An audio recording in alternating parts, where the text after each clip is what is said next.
কাজের মেয়েটা এই সময় ফোন দিল। স্যার একদম চুপ থাকবেন, একটাও কথা বলবেন না।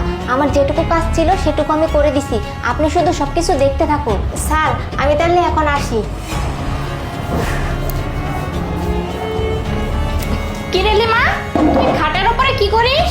না না ম্যাডাম, আসলে এগুলো অনেক নোংরা হয়েছিল তো এর জন্য আমি পরিষ্কার করে দিছি। ও, তোকে একদিন বলছি না আমার অনুমতি না নিয়ে তুই আমার রুমে আসবি না, তারপর কেন আসছিস? ম্যাডাম আমার তো ভুল হয়ে গেছে, কি করব, এত নোংরা হয়ে আছে না রুমটা, এর জন্যই পরিষ্কার করতে আসছিলাম, তাছাড়া অন্য কোনো কিছু না। আচ্ছা পরিষ্কার করা হয়ে গেছে? হ্যাঁ ম্যাডাম, সব পরিষ্কার করা শেষ। আচ্ছা ঠিক আছে যা। আচ্ছা।